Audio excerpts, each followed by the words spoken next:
Bismillahirrahmanirrahim. Assalamualaikum warahmatullahi wabarakatuh. Puji syukur atas kehadirat Allah Subhanahu wa Ta'ala, di mana pada kesempatan kali ini kita masih diberikan kesehatan, kesempatan, dan keselamatan. Tak lupa pula kita kirimkan salawat serta salam kepada Nabi Muhammad SAW. Baiklah, perkenalkan, nama saya Hasni, perwakilan dari kelompok 6.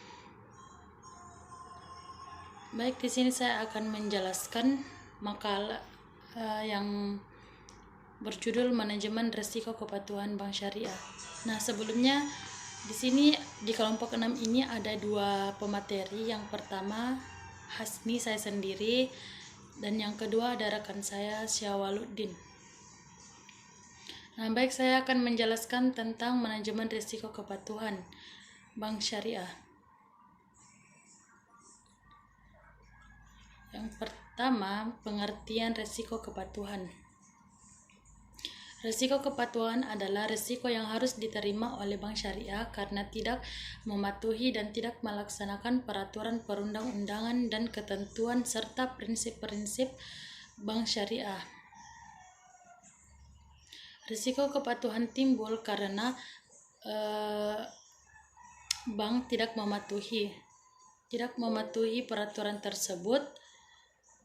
Pengelola risiko kepatuhan dilakukan melalui penerapan sistem pengendalian intern secara konsisten. Sementara itu, kepatuhan atau ketentuan-ketentuan internal maupun eksternal yang tidak diindahkan oleh Bank Syariah sehingga menimbulkan risiko kepatuhan meliputi: yang pertama, ketentuan mengenai giro wajib minimum, net open position, non-performing finance, dan batas maksimum pemberian pembiayaan. Yang kedua, ketentuan dalam penyediaan produk. Yang ketiga, ketentuan dalam pemberian pembiayaan. Yang keempat, ketentuan dalam pelaporan, baik laporan internal, laporan eksternal, laporan kepada Bank Indonesia maupun laporan kepada pihak yang ketiga. Yang kelima, ketentuan perpajakan. Yang keenam, ketentuan dalam akad dan kontrak. Yang ketujuh, Fatwa Dewan Syariah Nasional atau DSN. Kemudian saya akan menjelaskan tentang penerapan manajemen risiko kepatuhan pada Bank Syariah. Bank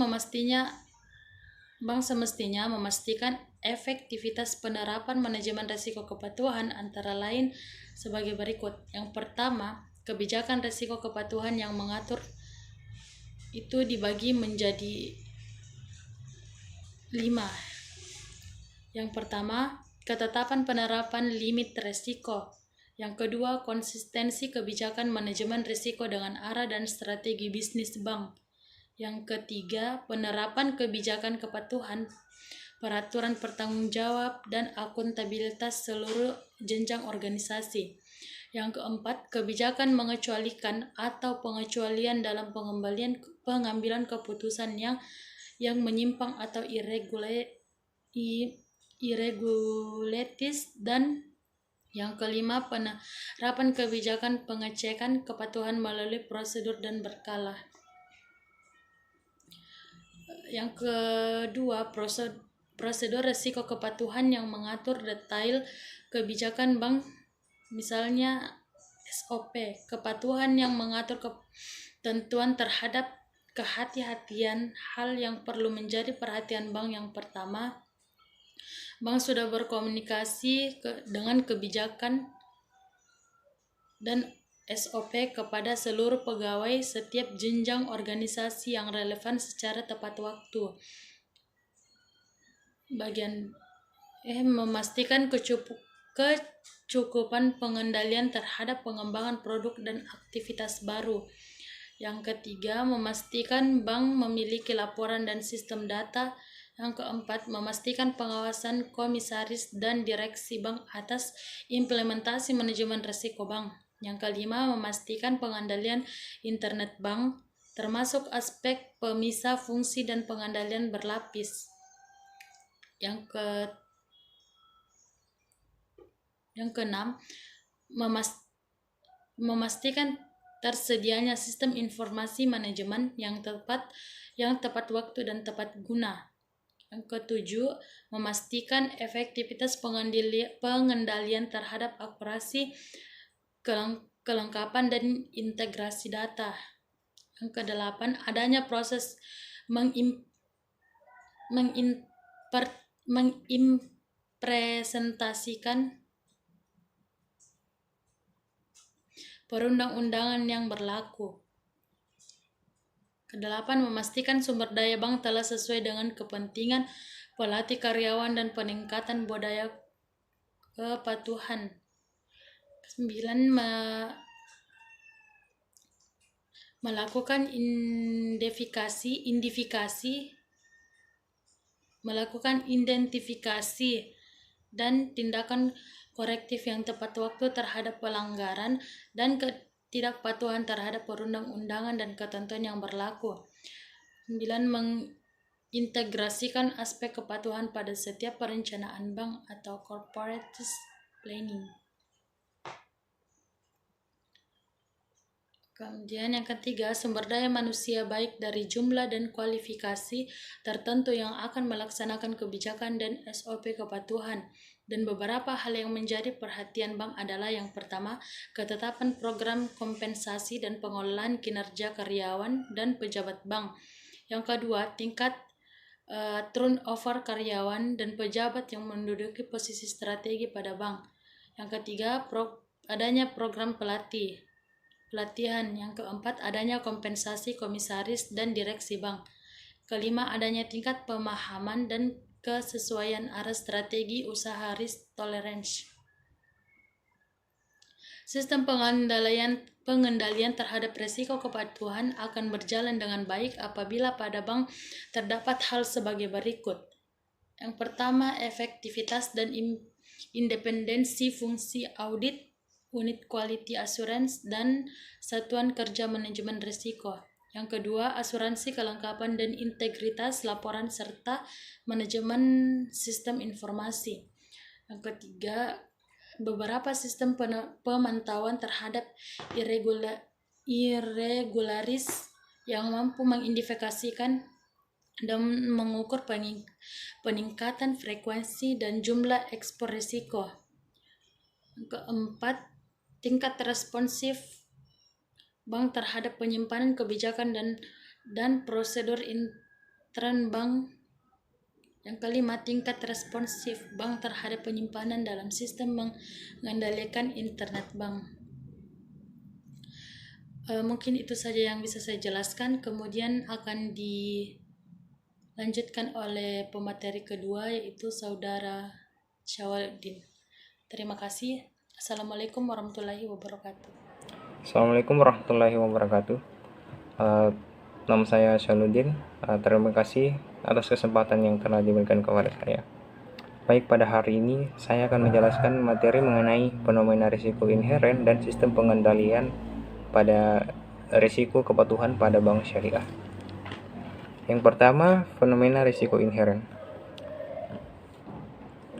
Pada dasarnya, risiko inheren merupakan risiko yang melekat pada kegiatan bisnis bank syariah, baik yang dapat dikuantifikasikan maupun yang tidak, yang berpotensi memengaruhi posisi keuangan bank syariah. Pada dasarnya, pada intinya, risiko inheren ini dapat membantu sebuah bank atau lembaga keuangan dalam menyeimbangkan kelangsungan kinerja sistem sebuah bank atau lembaga keuangan. Dalam hal ini terdapat beberapa indikator atau parameter penting yang berkaitan dengan risiko kepatuhan. Di antaranya ialah yang pertama, jenis dan signifikasi pelanggaran yang dilakukan risiko inheren yang berkaitan dengan jenis dan signifikasi pelanggaran yang dilakukan pada bank dapat dilihat dari jumlah saksi denda kewajiban membayar yang dikenakan kepada bank syariah dari otoritas. Yang kedua, ada frekuensi pelanggaran atau rekam jejak pada frekuensi pelanggaran yang dilakukan oleh bank syariah atau rekam jejak kepatuhan bank syariah dalam penentuannya dapat dilihat dari jenisan frekuensi yang sama yang ditemukan pada setiap tahunnya dalam pada setiap tahunnya dalam 3 tahun terakhir, dan juga signifikasi tindak lanjut bank syariah atau temuan tersebut. Pelanggaran terhadap ketentuan atau transaksi keuangan tertentu pada risiko inheren yang berkaitan dengan pelanggaran terhadap ketentuan atas transaksi keuangan tertentu. Materi selanjutnya yakni sistem pengendalian internal. Sistem pengendalian internal merupakan suatu perancangan yang meliputi struktur organisasi dan semua metode dan alat-alat yang dikoordinasikan yang digunakan di dalam sebuah perusahaan atau di dalam lembaga keuangan syariah dengan tujuan untuk menjaga keamanan harta milik perbankan, memeriksa ketelitian dan kebenaran data akuntansi, mendorong efisiensi, dan membantu mendorong dipatuhinya kebijakan manajemen yang telah ditetapkan.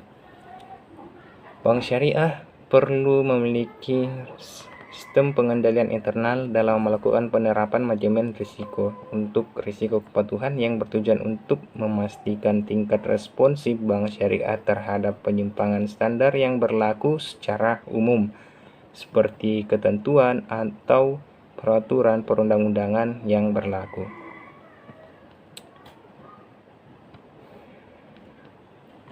Pada sistem pengendalian internal ini juga terdapat elemen-elemen pengendaliannya. Elemen-elemen tersebut meliputi yang pertama, pada sistem yang pertama, lingkungan pengendalian.